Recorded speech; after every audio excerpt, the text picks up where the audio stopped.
اللہ تبارک و تعالی نے انسان کو انسان کی ضرورت بنایا ہے، انسان کو انسان سے وابستہ کیا ہے اور اس کو یہ حکم دیا ہے کہ اگر کچھ لوگ تیرے ماتحت ہوں، تیرے زیر دست ہوں، تو انہیں ان کے ساتھ کوئی زیادتی نہیں کرنی، کوئی ظلم روا نہیں رکھنا۔ اگر اللہ اپنے فضل سے، اس کی تقسیم ہوتی ہے نا، کسی کو چھوٹا بناتا ہے تو کسی کو بڑا بناتا ہے، کسی کو مالدار بناتا ہے، کسی کو غریب بناتا ہے، یہ اس کی حکمت کے تقاضے ہوتے ہیں۔ فرمایا کہ اگر تجھے میں صاحب اختیار کروں یا صاحب اقتدار کروں، یا میں اپنی حکمت کے تقاضوں کے تحت کسی جگہ تجھے کسی پر کوئی فوقیت یا کوئی قبضہ عطا کروں، تو تُو نے ظلم سے بچنا، کسی کے ساتھ کوئی زیادتی نہیں کرنی۔ اسلام اس قدر زیادہ اس بات کو ناپسند کرتا ہے، تکلیف دینے کو، ظلم کرنے کو، کہ نبی کریم علیہ السلام نے فرمایا کہ اگر تمہارے پاس کوئی شخص سویا ہوا ہو، تم نے اونچی آواز میں قرآن پاک کی تلاوت بھی نہیں کرتی، تم نے ذکر بھی اونچا نہیں کرتا، جس سے کسی شخص کو کوئی بھی جسمانی، روحانی، اعصابی تکلیف پہنچے، وہ کام نہ کرو، اس سے بچو۔ اگر انسان ساری زندگی صرف اپنے آپ کو سیو کرنے کے چکر میں رہے اور پھر یہ پروگرام بنا لے کہ اگر میں نرم پڑوں گا تو پھر میرا لوگوں پہ رعب کیسے قائم رہے گا، اگر میں تھوڑا سا ڈھل جاؤں گا تو لوگ تو اس کا ناجائز فائدہ اٹھائیں گے، تو بھئی لوگ تو اٹھائیں گے۔ نبی کریم صلی اللہ علیہ وسلم نے فرمایا، یہ جامع ترمذی میں موجود ہے، حضور علیہ السلام فرماتے ہیں مومن نرم دل ہوتا ہے، لیکن سامنے والا اسے بیوقوف سمجھ لیتا ہے، حالانکہ وہ نرم دل ہوتا ہے۔ لوگ سمجھتے ہیں کہ شاید اسے ساری باتوں کا پتہ، ساری خبر ہوتی ہے، وہ جان رہا ہوتا ہے، لیکن چونکہ اللہ نے نرم دل بنایا، اب وہ کیا کرے؟ میرے بھائی کوشش کریں کہ سامنے والا اگر زیادتی پہ اتر آیا ہے تو پھر بھی آپ اس کے جواب میں کوئی زیادتی نہ کریں، اپنی زندگی میں کانٹے بونے سے بچیں۔ قرآن پاک میں اللہ تبارک و تعالیٰ نے سورہ ابراہیم کے اندر اس بات کو بیان فرمایا۔ دنیا میں لوگ ظلم ہوتا دیکھتے ہیں تو پھر ساتھ یہ کہتے ہیں کہ جی یہاں کچھ نہیں ہو سکتا،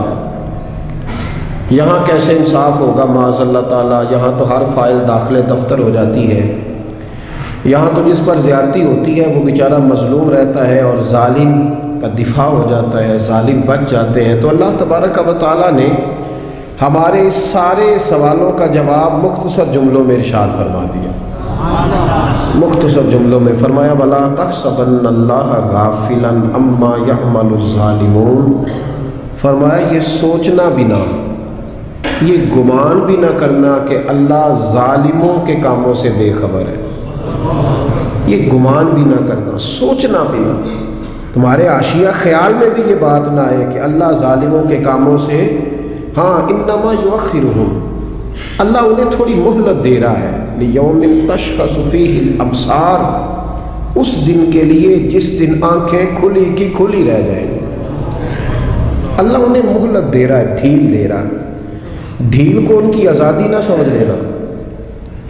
اللہ کو تم نے گمان بھی نہیں کرنا۔ ذرا قرآن مجید کی آیت کی ترتیب دیکھیے، فرمایا یہ سوچنا بھی نہ کہ اللہ غافل ہے، اللہ تو ڈھیل دے رہا ہے، اور ڈھیل ڈھیل ہوتی ہے، ڈھیل میں بلکہ کئی دفعہ انسان زیادہ اپنے لیے آزمائش جمع کر لیتا ہے۔ ظالم جب ظلم کرتا ہے تو وہ بھول جاتا ہے شاید مجھ سے کوئی پوچھے گا نہیں، کوئی مجھ پہ سوال نہیں کرے گا، میں اب ظاہر ہے میں اب اقتدار میں ہوں، با اختیار ہوں۔ اور جب انسان کرسی پہ بیٹھا ہوتا ہے تو پھر چونکہ سارے لوگ اس سے نیچے بیٹھے ہوتے ہیں تو پھر وہ یہ سمجھتا ہے کہ یہ کرسی ہمیشہ قائم رہے، حالانکہ اسے یہ نہیں پتا کہ تجھ سے پہلے بھی کئی کرسی پہ بیٹھ چکے ہیں اور تیرے بعد بھی کئی بیٹھیں گے۔ بھول جاتا ہے آدمی۔ جب انسان کی جیب میں دولت ہوتی ہے نا تو وہ سمجھتا ہے میری لونڈی ہے، اب یہ ہمیشہ میرے پاس رہے گی، لیکن دولت کسی کی لونڈی یہ تو بدلتی رہتی ہے۔ میاں محمد بخش صاحب رحمۃ اللہ تعالیٰ نے کے حالات میں لکھا ہے کہ ایک شخص تانگے پہ بٹھا کے آپ کو اپنے گھر لے گیا، دعوت پکائی، تو تانگا جب گزر رہا تھا نا تو وہ بتا رہا تھا حضرت صاحب یہ زمین بھی میری ہے، وہ والی بھی میری ہے، یہ والی بھی میری ہے، اور وہ سامنے باغ بھی میرا ہے۔ اللہ والے دولتوں سے مرعوب نہیں ہوتے، ان پر یہ چیزیں اثر دنیا داروں پہ اثر کرتی ہیں۔ ہاں کسی دنیا دار نے اللہ والوں کا لبادہ اوڑا ہو تو اس پہ بھی اثر کر جاتی ہیں، دنیا دار نے اللہ والوں کا لبادہ اوڑا ہو تو اس پہ تو اثر کر جاتی ہیں، لیکن رب کریم کے بندوں پر یہ چیزیں اثر انہیں کیا لگے اس چیز۔ تو وہ جب باز نہ آیا، کئی بندے مجبور کر دیتے ہیں جواب دینے کے لیے، دل نہیں کر رہا ہوتا، لیکن وہ اس کثرت سے گفتگو کرتے ہیں کہ کئی جگہ پہ بات کرنی پڑ جاتی ہے۔ جب اس نے بہت زیادہ اس بات کو طول دیا نا، وہ بھی میری، یہ بھی میری، فلاں بھی میری، بڑا اللہ کا کرم ہے جی، بڑا اللہ نے نوازا ہے، دیر ہو گئی اسے ایک ہی بات کرتے تو میاں صاحب رحمۃ اللہ علیہ بول پڑے، فرمانے لگے یہ بتا کہ اب تو یہ تیری ہے، تو تجھ سے پہلے یہ زمین کس کی تھی؟ تجھ سے پہلے؟ کہنے لگا جی فلانے کی۔ تو آپ فرمانے لگے چلو یہ تو تجھے پتہ ہی ہوگا کہ تیرے بعد کس کی بنے گی۔ چپ کر گیا۔ تو آپ فرمانے لگے دانش مندہ دا کم نہ ہی دل دنیا تے لانا، اس ووٹی کئی خامد کیتے۔ دانش مندہ دا کم نہ ہی دل دنیا تے لانا، اس ووٹی تے کئی خامد کیتے۔ تو جو کیتا سو کھانا، کھا جاتی ہے جس کو بھی کرتی ہے، تو کس چکر میں الجھ گیا؟ یہ شوشا، یہ تھوڑا بہت، اور لوگوں کو روب کے اندر رکھنے کی کوشش کرنا، بڑے بڑے لوگوں کے ساتھ تصویریں کھنچوا کے ڈرائنگ روم میں لگانا، فیس بک پہ دینا کہ میرا بڑا روب چلتا ہے، یہ وقتی باتیں ہیں، یہ جھوٹ کا سہارا، یہ پلندہ ہے، یہ فریب ہے، یہ فراڈ ہے، یہ اپنے نفس کو تھوڑی دیر کے لیے مطمئن کرنے کی بات ہے۔ زندگی میں کبھی ظلم نہ کریں، روب نہیں رہتا تو نہ رہے۔ وقتی طور پر اگر ہماری قدر محسوس ہوتا ہے کہ چھوٹی ہو رہی ہے تو نہ ہو، لیکن کبھی بھی کسی کے ساتھ کوئی زیادتی، میرے رسول کریم صلی اللہ تعالی علیہ وسلم نے فرمایا زیادتی نہ کرنا۔ ظلم قیامت کے اندھیروں میں سے ایک اندھیرا ہوگا، قیامت کے اندھیروں میں سے ایک، میری بات کی سمجھ آ رہی ہے آپ کو؟ قیامت کے اندھیروں میں سے بڑے اندھیرے کا نام ظلم حضور نے بیان کیا۔ اور آپ کو پتہ جب اندھیرا ہوتا ہے تو پھر ایکسیڈنٹ ہوتا ہے، جب اندھیرا ہوتا ہے تو آنکھیں چندھیا جاتی ہیں، یہ دھند پڑتی ہے نا پاکستان کی کچھ سڑکوں پر، چیخ اٹھتے ہیں لوگ، چیخ اٹھتے ہیں، اعلان ہوتے ہیں غیر ضروری سفر نہ کرنا، باہر نہ نکلنا۔ یہ عرش کا مالک صرف ہمیں بتاتا ہے کہ یہ تو وہ والی دھند ہے تو چند گھنٹوں کے لیے ہے، اس اندھیرے سے بچو جو قیامت کے دن تمہارے گرد چھا جائے گا، تمہیں خبر ہی نہیں ہوگی کدھر جانا ہے، رستہ ہی نہیں ملے۔ یہ صرف ہمیں دکھایا جاتا ہے، یہ تو ایک ہلکا سا چند گھنٹوں کے لیے ایک معاملہ ہے، اس سے بچو۔ نبی پاک صلی اللہ علیہ وسلم نے صحابہ کو مختلف طریقوں سے، مختلف حکمتوں سے باتیں ان کے ساتھ کرتے تھے، اور پھر وہ باتیں ہمارے فائدے کے لیے ہمارے سامنے آ گئیں۔ صحیح مسلم میں حضرت ابو ہریرہ رضی اللہ تعالیٰ عنہ فرماتے ہیں کہ نبی پاک صلی اللہ علیہ وسلم نے صحابہ کے مجمع پر نظر ڈالی اور فرمایا بتاؤ بھئی مفلس کون ہوتا ہے، غریب کون ہوتا ہے؟ بتاؤ، اللہ اکبر، غریب کون ہوتا ہے، مفلس کون ہوتا ہے؟ میں ملک سے باہر تھا تو ایک صاحب مجھے بڑے عرصے سے فون کر رہے تھے آپ یہاں آئیں گے تو ضرور ملیے گا، اور شاید کم لوگ اتنا فون کرتے ہوں، بڑی کثرت سے انہوں نے فون کیا۔ اور جس شہر میں وہ رہتے تھے جب میں وہاں پہنچا تو جس طرح کو بہت بچھڑا ہوا آدمی ملتا ہے اس طرح وہ درد سے روئے۔ میں نے ان سے کہا کہ ملاقات بھی پہلی ہے پر آپ کا انداز تھوڑا زیادہ انفرادی ہے، لوگ تو بڑے ملتے رہتے ہیں، تو معاملہ کیا ہے؟ کہنے لگے میرے لیے دعا کرو، میں دنیا کا وہ غریب آدمی ہوں جس کے پاس صرف دولت ہے، اس کے علاوہ کوئی شے موجود نہیں، کھو چکا ہوں، ان پکی سڑکوں پہ میں سارا کچھ کھو چکا ہوں، ایک دولت بچی ہے، اس کے علاوہ میرے پاس دوسری کوئی چیز۔ ایسے بھی غریب ہے دنیا میں جن کے پاس دولت ہے پر اولاد ان کے ہاتھ سے نکل گئی، ان کے پاس دولت، جائیدادیں اور زمینیں تو ہیں پر رات کی نیند ان کے پاس موجود نہیں ہے۔ ان کے پاس سارا کچھ ہے، 6-7 نوکر ہیں پر اپنا پوتا کبھی ملنے نہیں آیا، اپنے نواسے کبھی سلام کلام کرنے، ایسے بھی غریب ہیں دنیا میں۔ بہرحال نبی رحمت صلی اللہ تعالی علیہ وسلم نے صحابہ سے پوچھا کہ بتاؤ غریب کون ہوتا ہے، مفلس کون ہے؟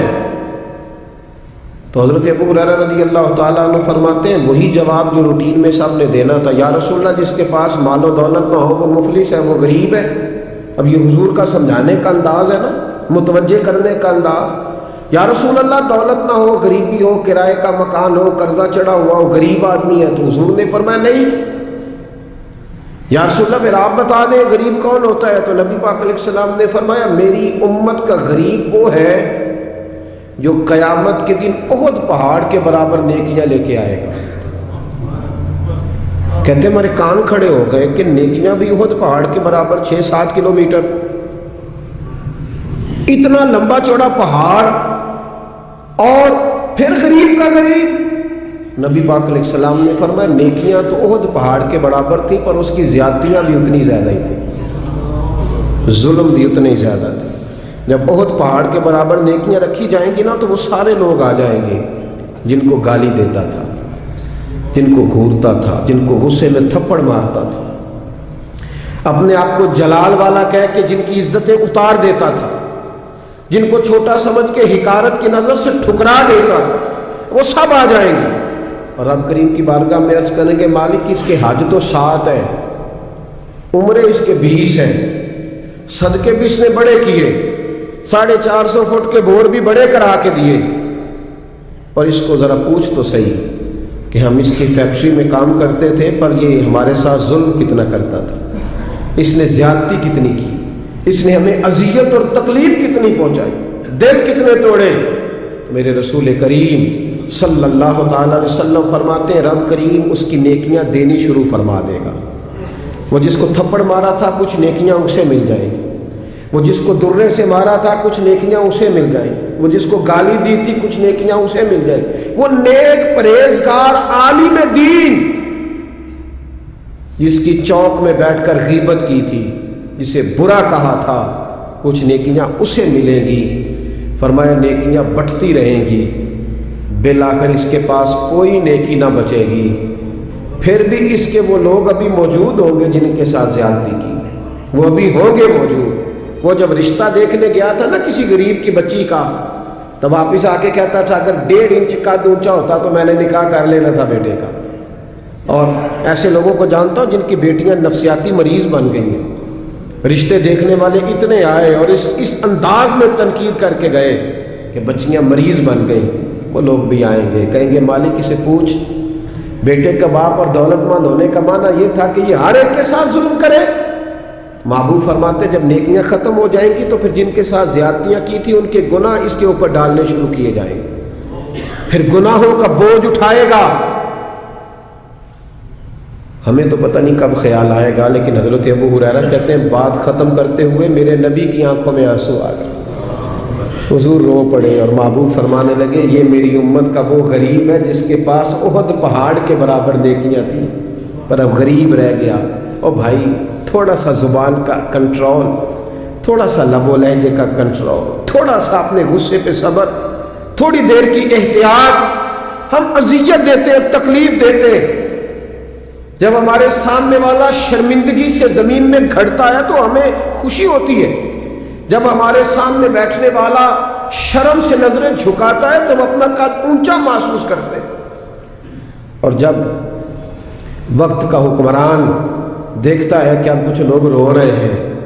اور جب بڑا آفیسر سمجھتا ہے میں آفیسر کب بنوں گا جب میں اپنے ماتحتوں کو برا بھلا نہ کہہ لوں گا، اور جب ہاتھ میں ڈنڈا پکڑنے والا سمجھتا ہے کہ یہ میں نے کسی کو مارا نہ تو پکڑنے کا معنی کیا ہوا،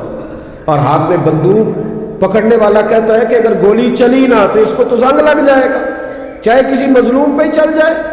کسی نہتے پہ ہی چل جائے۔ اور یہاں جو حکمران ہوتے ہیں وہ کہتے ہیں کہ ہم تو ابھی صدمے میں ہیں، آنکھ کھلے گی تو بات کریں گے، نہ ادھر ادھر کی تو بات کر، یہ بتا کہ قافلہ کیوں لٹا، مجھے رہزنوں سے غرض نہیں تیری راہبری کا سوال ہے۔ او بھائی ہم روز ظلم خریدنے اپنے لیے، روز زیادتی جمع کر رہے ہیں اپنے لیے۔ میرے رسول کریم صلی اللہ تعالیٰ علیہ وآلہ وسلم نے فرمایا جس نے زمین کے بالشت بھر ٹکڑے پر ظلم کیا، ایک بالشت ایک گٹ، جس نے زمین کے بالشت بھر ٹکڑے پر ظلم کیا، اللہ تعالیٰ قیامت کے دن 7 زمینوں کا توق بنا کے اس کے گلے میں ڈال دے گا، پھر اس کی گردن ٹوٹنے پہ آئے، پھر وہ ہائے ہائے کرے گا، لیکن اسے اس وقت معافی نہیں ملے گی۔ آج موقع ہے وہ معافی مانگے، درگزر کا سوالی بنے، بچے اس ظلم سے، بچے اس جس کو پتہ چل گیا ہے کہ میرا بیٹا اپنی بیوی کے ساتھ درست طریقے سے نہیں رہ رہا، اس باپ کا فرض نہیں ہے اپنے بیٹے کو ڈانٹنا کہ اس نے طرفدار بننا۔ جس کو سمجھ آ گئی ہے،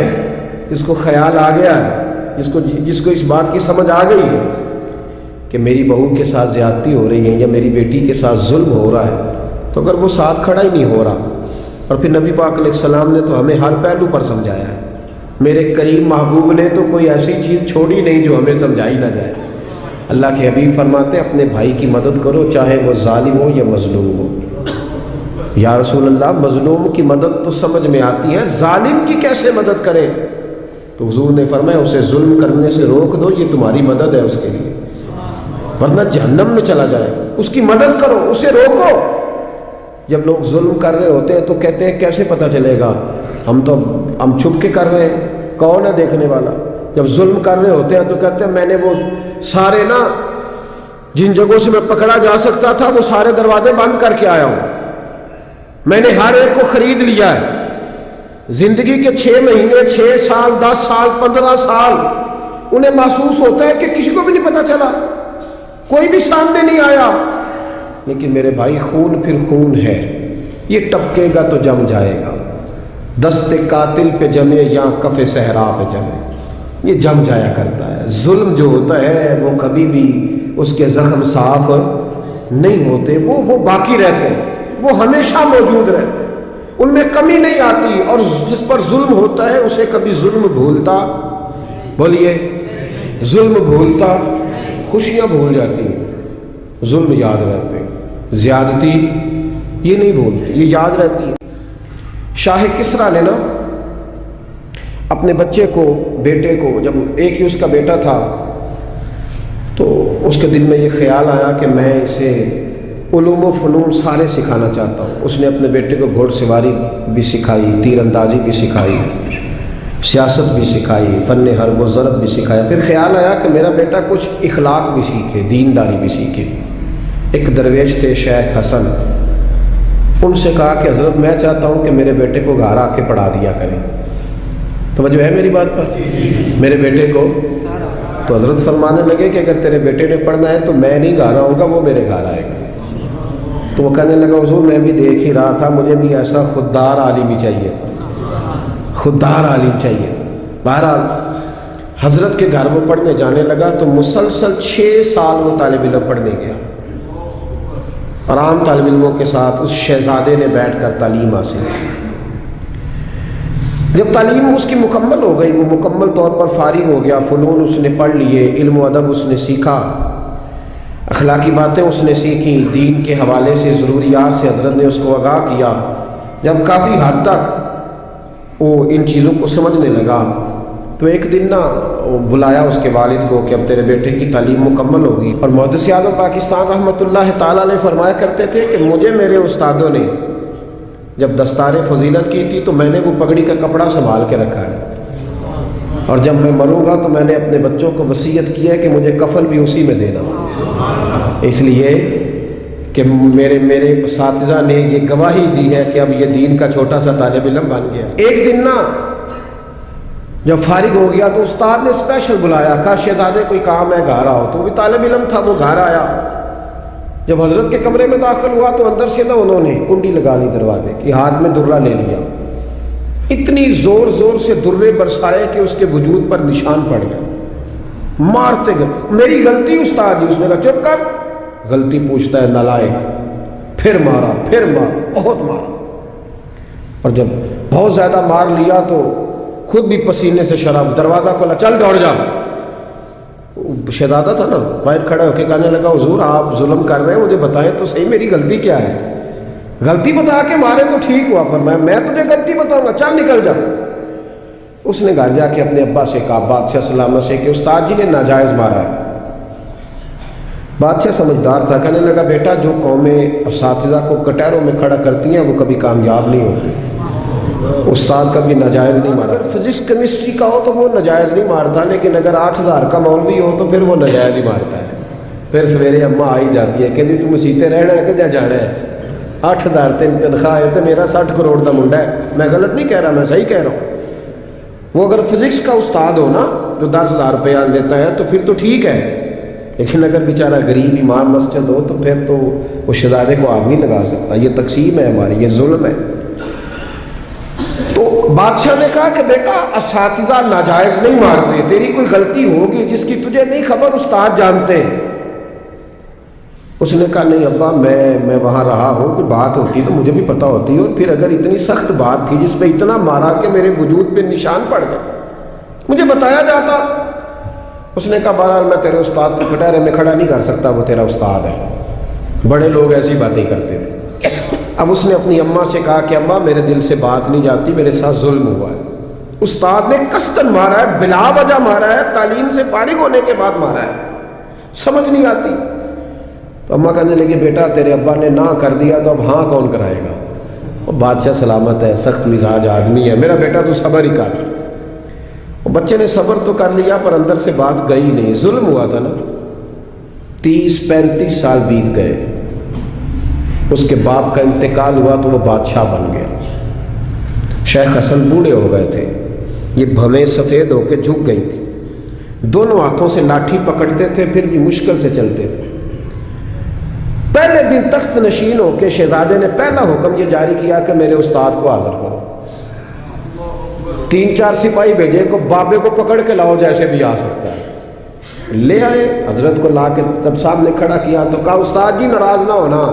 بوڑھے ہیں کمزور ہیں شک کوئی نہیں، پر میں کیا کروں، آج بھی دردیں اسی طرح میری تازی ہیں، سوچتا ہوں تو پھر مجھے اسی طرح جلن محسوس ہوتی ہے، بتاؤ کیوں مارا تھا؟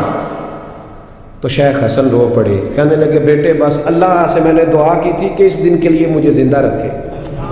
وہ دن آ گیا، میں نے آج کے دن کے لیے تجھے مارا تھا، بس آج جو دن آیا اسی لیے مارا۔ کہا حضور کیا مطلب؟ اب فرمانے لگے کتنی دیر ہو گئی تجھے مار پڑے ہوئے؟ کہا 35 سال۔ آج کیوں بلایا ہے؟ بھولا تو نہیں نا 35 سالوں میں؟ کہا حضور نہیں بھولا، تو آج کیوں بلایا؟ کہا میں آج صاحب اختیار ہوا ہوں تو بلا لیا۔ تو آپ فرمانے لگے بیٹے مجھے پتا تھا ایک دن تو بادشاہ بنے گا، اس لیے تجھے مارا تھا، ناجائز نہ کسی کے ساتھ ظلم کرنا۔ اگر تجھے 35 سال نہیں نہ بھولا تو جس کے ساتھ تو ظلم کرے گا اسے بھی قیامت تک نہیں بھولے گا۔ اور فرمایا آج تو با اختیار ہوا ہے تو نے مجھے کٹہرے میں بلا لیا ہے، قیامت کے دن اللہ سارے مظلوموں کو با اختیار کر دے گا، سارے مظلوم با اختیار ہوں گے اور سارے ظالم کٹہروں میں کھڑے ہوں گے، پھر تجھ سے ایک ایک بات کا حساب پوچھیں گے۔ شہزادہ کھل کے رویا، استادوں کی دست بوسی کی، تحائف دیے، کہنے لگا رب آپ کا بھلا کرے، آپ نے مجھے صرف علم نہیں سکھایا، تجربہ کر کے مجھے آپ نے علم محسوس کرنا بھی بتا دیا، مجھے احساس ہو گیا کس طرح کر کہ بھئی یہ نہیں بھولا کرتا، آپ یقین کریں یہ نہیں بھولتا۔ کسی کو لوگ گالی دے دیتے ہیں نا، گالی، وہ غریب آدمی ہوتا ہے بیچارہ، چھوٹا آدمی، وہ جواب نہیں دے پاتا، لیکن جب اس شخص کے، اس چودھری کے، سیٹھ کا مسجد میں جنازے کا بھی اعلان ہوتا ہے تو پھر بھی گالی یاد آتی ہے۔ ہاں یہ نہیں بولتی، کیا کرے، ظلم جو کیا ہے، غلط گالی جو نکالی، لوگ جنازہ پڑھنے تک چلے جاتے۔ حضرت وہب ابن منبہ رحمۃ اللہ علیہ فرماتے ہیں بنی اسرائیل کا ایک بادشاہ تھا، محل اس نے اپنا تعمیر کرنا تھا۔ یہاں ہمارے ہاں پتہ کیا ہوتا ہے، یہاں ہمارے ہاں اللہ تعالیٰ خیر کرے پورے کے پورے گاؤں سوسائٹیاں بنانے کے لیے اٹھا دیے جاتے ہیں۔ یہاں کہتے ہیں کہ ہم باؤنڈری کرنے لگے ہیں، اگر زمین ہمیں نہیں دو گے تو بند کر دیں گے راستہ ہی تمہارا، کیونکہ ہم نے آگے سے بھی خرید لی اور پیچھے سے بھی۔ کس نے اجازت دی؟ نبی پاک صلی اللہ علیہ وسلم نے تو کہا جو رستے کا خالی نشان مٹائے وہ بھی لعنتی ہے، جو نشان مٹا دے اور جو رستہ ہی کسی کا بند کر دے۔ لیکن چونکہ اس کے پاس دولت ہے اور اوپر تک اس کے ہاتھ مل گئے، اب اسے کو منع کر سکتا ہے؟ اور اتنے بڑے آدمی کا تو کوئی نام لے کے بھی بات نہیں کر سکتا، ڈر آتا ہے۔ اس لیے کہ بڑی لمبی دور دور تک ان کی باتیں ملی ہوئی ہیں لوگوں کے ساتھ، لوگ ذکر کرنا بھی پسند نہیں کرتے۔ وہاب ابن منبہ رحمۃ اللہ تعالیٰ علیہ فرماتے ہیں بنی اسرائیل کا ایک بادشاہ اپنا محل بنا رہا تھا، ایک بوڑھی عورت کی کٹیا بھی محل میں آ گئی، جھونپڑی، بیوہ عورت ہے، لاوارث ہے، اولاد کوئی نہیں۔ بادشاہ نے اس کو کہا کہ اماں جتنے پیسے تو کہے گی نا میں دے دوں گا، میرے ہاتھ بیچ ڈال۔ تو کہنے لگی میں دیہاتی عورت ہوں، پتہ ہے نا بچے ٹاؤن میں چلے جاتے ہیں، پر ابا کہتا ہے مجھے گاؤں میں رہنے دو، اماں کہتی ہے کہ میرا یہی دل لگتا ہے، میں یہی ٹھیک ہوں۔ اس نے کہا بادشاہ میں پکا ہوا پھل ہوں، کسی وقت بھی گر جاؤں گی، جب میں مر جاؤں گی تو تیرا ہی ہے، میرا کون سا کوئی آگے پیچھے ہے، نہ اولاد ہے نہ کچھ اور ہے، تجھے مل جائے گا، لیکن میں بیاہ کے یہاں آئی تھی، دل کرتا ہے جنازہ اسی جھونپڑی سے نکلے تو مجھے پڑی رہنے دے، میں تیرا کچھ نہیں بگاڑتی۔ اس نے کہا وہ نقشہ میرا خراب ہوتا ہے، کئی لوگوں کا نقشہ، ہاں بڑے لوگوں کے نقشے خراب ہوتے ہیں، یہ نہیں پتا کہ اگر ظلم کرو گے تو قبر کا نقشہ بھی خراب ہو جائے، ہاں قبر کا نقشہ بھی خراب ہو، کہ میرا نقشہ خراب ہوتا ہے، رستے میں آتا ہے نا تیرا وہ جھونپڑا کچا مکان تو اٹھا اس کو۔ تو بوڑھے لوگ بیچارے کمزور لوگ، اماں اپنے گھر کے ساتھ جوڑ کے بیٹھ گئے، آرزوؤں کا مسکن تھا، تن کا گھر جمع کر کے گھر بنایا تھا، اماں باہر ہی نہیں جاتی، اگر میں گئی تو میرا گھر گرا نہ دیا جائے، لیکن انسان کتنے دن بیٹھ سکتا ہے، کئی دن گھر سے چمٹی رہی، آخر ایک دن انسانی ضرورت کی خاطر گھر سے باہر نکلی، چند گھنٹے دور گئی تھی، بادشاہ نے پہلے سے بندوبست کیا تھا کہ جیسے نکل جائے نا تو بلڈوزر چلا دینا، جو اس وقت سہولت تھی گرانا فٹافٹ۔ ہم کو پتا جنہوں نے قبضہ کرنا ہوتا ہے وہ تو رات کو دیواریں بنا کے چھت بھی ڈال لیتے ہیں، جنہوں نے قبضہ کرنا ہوتا ہے نا جی، اور رات میں ہی ساری تیاری مکمل ہوتی ہے، دیواریں چن کے اور چھت بھی ڈل جاتی ہے، تالا بھی لگ جاتا ہے، گیٹ بھی، سب کچھ ٹھیک ہو جاتا ہے، راتوں رات ہی نظام ہو جاتا ہے، فوراً گرا دیا اس کا مکان۔ اماں چند گھنٹوں کے بعد آئی،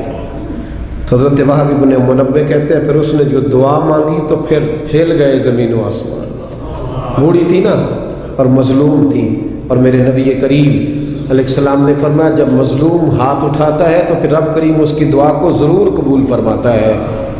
اس عورت نے ہاتھ اٹھائے اور دعا مانگی، کہنے لگی اے اللہ میں تو موجود نہیں تھی پر تو موجود تھا نا، عرش کے مالک میں تو موجود نہیں تھی پر تو موجود تھا، مالک تیرے ہوتے ہوئے میرا غریب کا گھر گر گیا، رب کریم نے حضرت جبریل امین کو حکم دیا کہ ذرا دوڑ کے جاؤ اور اس بادشاہ کا محل اٹھا کے اس کے اوپر گرا دے اور یہ بستی تباہ کر دے۔ جن لوگوں نے ایک مظلوم کی ساری کٹیاں بہا دی، کہا وہ محل، وہ مستری، وہ ساتھ شامل ہونے والے، وہ انجینئر، وہ ایک ہی جگہ تباہ کر دیے گئے۔ اور میرے نبی کریم صلی اللہ علیہ وسلم کا فرمان نسائی میں موجود ہے کہ اگر کسی ایک شخص کے قتل میں سارا قبیلہ بھی شامل ہوگا تو اللہ سب کو سزا دے گا۔